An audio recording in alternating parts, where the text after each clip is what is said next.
നമസ്കാരം. റാപ്ടോപ്പ് ഫുട്ബോളിലേക്ക് അവർക്കും സ്വാഗതം. ബ്രസീൽ ടീമിനെ പരിക്ക് വേട്ടയാടുന്ന ഒരു കാഴ്ചയാണ് നമ്മൾ കണ്ടുകൊണ്ടിരിക്കുന്നത്.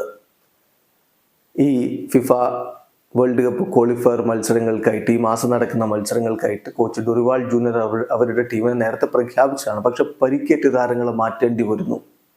ബ്രമർക്ക് പരിക്ക് പറ്റി പകരം ബെരാൽഡോയെ ടീമിലേക്ക് എടുത്തത് കഴിഞ്ഞ ദിവസം നമ്മൾ കണ്ടെങ്കിൽ വീണ്ടും ഇതാ പരിക്ക് വില്ലനാവുന്നു. ഇത്തവണ പുറത്തായിരിക്കുന്നത് അരാനയാണ്.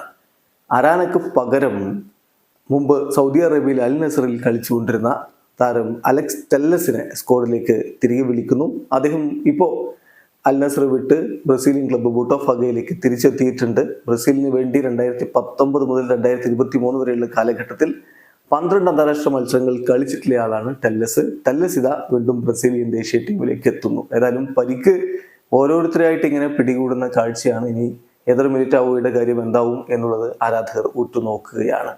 ഏതായാലും ബ്രസീലിന്റെ 2 മത്സരങ്ങൾ. ആദ്യ മത്സരം ഒക്ടോബർ 11 പുലർച്ചെ ഇന്ത്യൻ സമയം 5:30 ചിലിക്കെതിരെയാണ്. അത് എവേ മത്സരമാണെങ്കിൽ അതിനുശേഷം ഒക്ടോബർ 16 പുലർച്ചെ 6:15 ബ്രസീൽ പെറുവുമായിട്ടും കളിക്കുന്നു. വീഡിയോ അവസാനിക്കുന്നു. ഫുട്ബോൾ ലോകത്തെ കൂടുതൽ വിശേഷങ്ങളുമായി റാഫ് ടോക്സ് വീണ്ടും എത്താം.